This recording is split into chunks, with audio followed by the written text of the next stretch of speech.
Greetings, and happy Friday the 13th,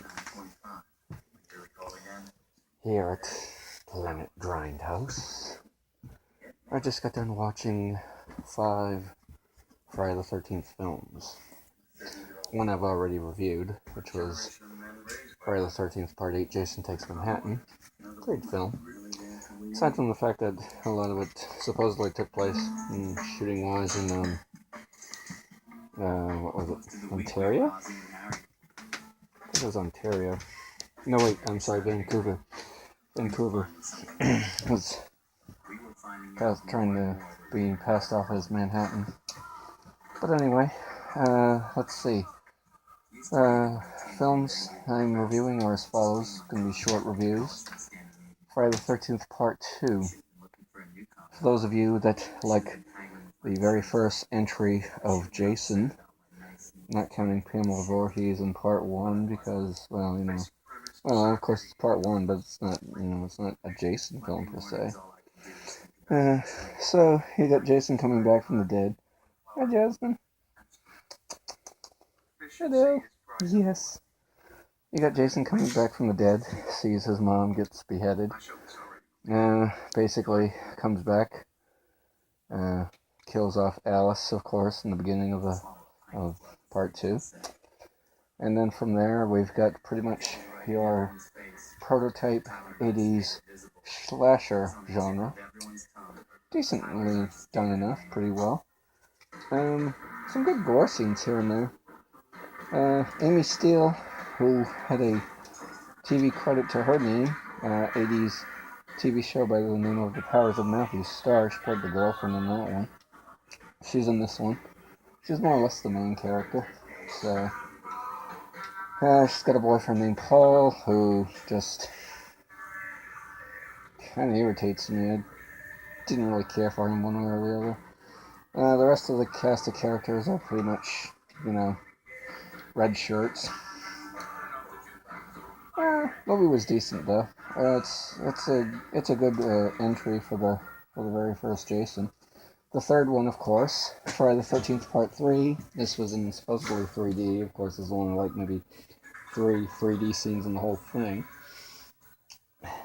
Of course, this is, in my opinion, probably the quintessential Jason film, because this one, you get to see his hockey mask for the first time. Of course, it was one of the other characters named Shelley, who is this kind of overweight nerd who was into movies and fake blood. And of course, he gets killed.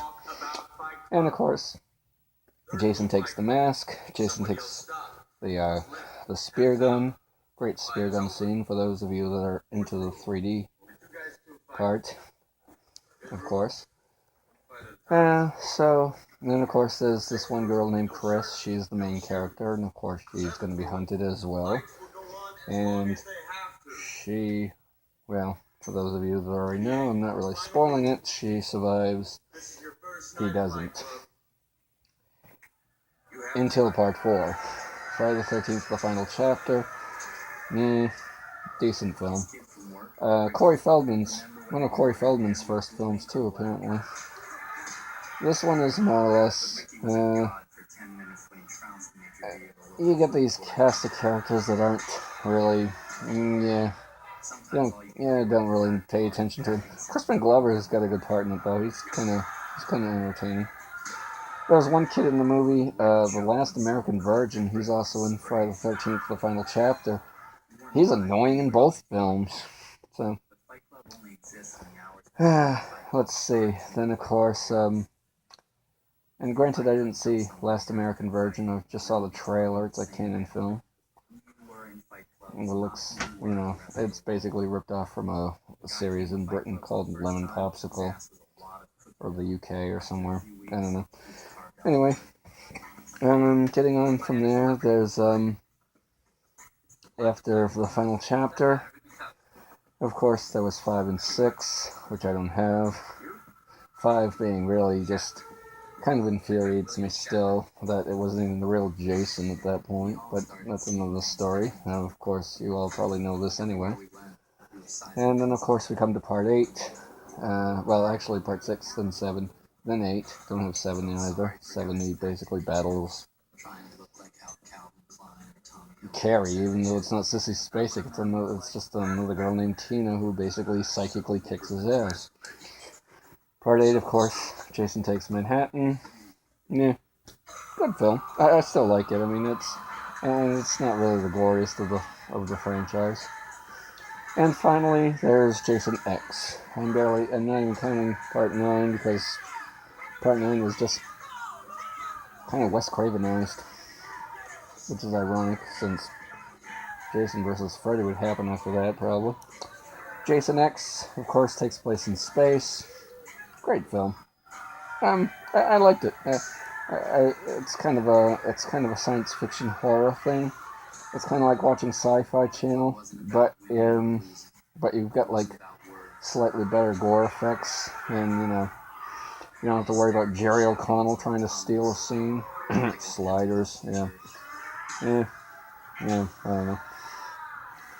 Actually, I wouldn't mind seeing Jason X done like riff track style. That'd be kind of interesting, to say the very least. In any event, that was my Friday the 13th excursion for today. Happy Friday the 13th to all. I will be having a new review very soon. Actually, my esteemed colleague, Baby Doll, will be reviewing Evil Dead, the original, the classic, the Bruce Campbell great. Till then, farewell.